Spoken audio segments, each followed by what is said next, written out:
आवाज और तस्वीर की दुनिया के दोस्तों, सलामती हो आप पर। आज जो कहानी मैं आप सबसे शेयर करने जा रहा हूं, ये मुझे इंस्टाग्राम पर मौसूल हुई। ये कहानी मुझे यावर अब्बास ने भेजी है और उनका कहना है ये उनके करीबी दोस्त ने भेजी है।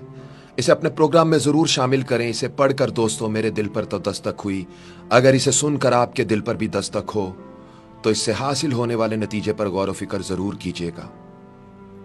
हम दो भाई और एक बहन है। वालिद साहब वफात पा चुके हैं, जबकि वालिदा हम भाइयों के साथ रहती हैं। बहन की शादी को 6 साल हो चुके हैं। इन 6 सालों में मैं कभी अपनी बहन से मिलने उसके घर नहीं गया। ईद शब बारात के मौका पर भी नहीं। सिर्फ माँ ही कभी कभार उससे मिलने जाती है। मेरी बीवी एक दिन मुझे कहने लगी, आपकी बहन जब भी आती है उसके बच्चे घर का हाल बिगाड़ कर रख देते हैं, खर्चा डबल हो जाता है।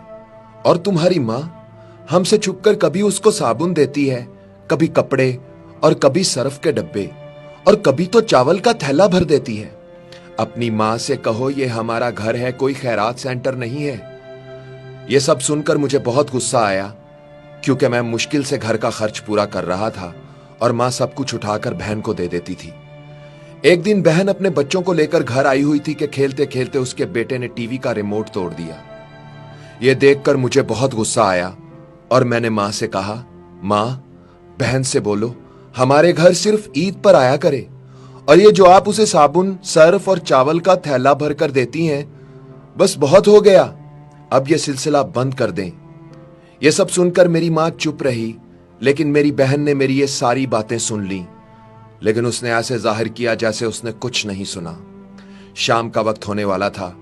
उसने अपने बच्चों को तैयार किया और मुझे कहने लगी, भाई मुझे बस स्टॉप तक छोड़ आए। मैंने झूठे मुंह कहा, रह लेती कुछ दिन, लेकिन वो मुस्कुराते हुए बोली, नहीं भाई, बच्चों की छुट्टियां खत्म होने वाली हैं, अब मुझे वापस जाना चाहिए। फिर जब हम दोनों भाइयों में जमीन का बंटवारा हो रहा था तो मैंने साफ इनकार कर दिया कि मैं अपनी जमीन से बहन को हिस्सा नहीं दूंगा। बहन सामने बैठी थी लेकिन वो खामोश रही। मेरी मां ने कहा, बेटी का भी हक बनता है, लेकिन मैंने गाली देकर कहा, कुछ भी हो जाए मैं बहन को हिस्सा नहीं दूंगा। यह सब देखकर मेरी बीवी भी मेरी बहन को बुरा भला कहने लगी, मगर वो बेचारी खामोश रही। कुछ वक्त के बाद मेरा बड़ा भाई अलहदा हो गया और मां भी उसके साथ उसके घर चली गई। मेरी बीवी और मैं दोनों बहुत खुश थे, मगर हमारी यह खुशी ज्यादा देर तक कायम न रही और मेरे बेटे को टीबी हो गई। मेरे पास जो कुछ था मैंने उसके इलाज पर लगा दिया। 1 लाख का कर्ज भी सर पर चढ़ गया। भूख सर पर थी। मैं बहुत परेशान था। कमरे में अकेला बैठा था, शायद अपने हालात पर रो रहा था कि उसी वक्त मेरी बहन घर आ गई। बीवी ने मुझे बताया तो मुझे सख्त गुस्सा आया और मैंने कहा, पहले ही वक्त मुश्किल चल रहा है, ऊपर से ये मनहूस भी आ गई है। मैंने बीवी से कहा, कोई जरूरत नहीं गोश्त या बिरयानी पकाने की। थोड़ी देर बाद बहन डरते डरते मेरे कमरे में आई।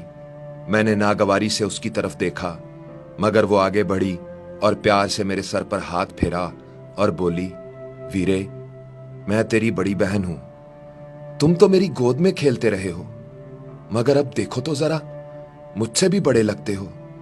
फिर मेरे करीब बैठकर उसने अपने पर्स से सोने के कंगन निकाले और मेरे हाथ पर रख दिए। आहिस्ता से बोली, वीरे तू क्यों परेशान होता है, तेरी बहन अभी जिंदा है। बच्चे स्कूल गए हुए थे तो मैंने सोचा जल्दी जल्दी से मैं अपने भाई से मिलाऊं।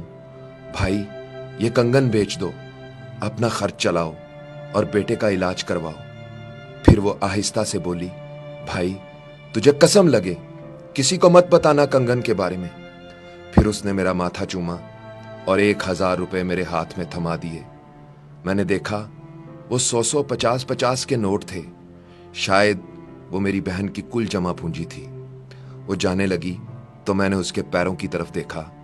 उसने टूटी हुई जूती पहनी हुई थी, पुराना सा दुपट्टा ओढ़ा हुआ था। जब भी आती थी वही दुपट्टा ओढ़ कर आती। फिर वो चली गई। बहन की इस मोहब्बत को देखकर उस दिन मैं मर ही गया। हम भाई कितने मतलब परस्त होते हैं ना, बहनों को पल भर में बेगाना कर देते हैं, और बहनों से भाइयों का जरा सा दुख भी बर्दाश्त नहीं होता। मैं कंगन हाथ में पकड़े रो रहा था और सोच रहा था, बेचारी अपने घर में ना जाने कितने दुख सह रही होगी। कुछ लम्हे बहनों के पास बैठकर उनका हाल चाल पूछ लिया करें, वो इतने से ही खुश हो जाती हैं। यह अब मेरा जाती तजुर्बा है कि जब भी हालात खराब हों बहनों को दावत पर बुला लिया करें, फिर देखें उनकी वजह से कैसे रिज्क मिलता है। अफसोस हम समझते हैं कि उनके आने से खराजात बढ़ जाते हैं, या माँ अगर उनको कुछ दे देती है तो हम समझते हैं इससे हमारे घर में कुछ कमी हो जाती है, मगर ऐसा नहीं है।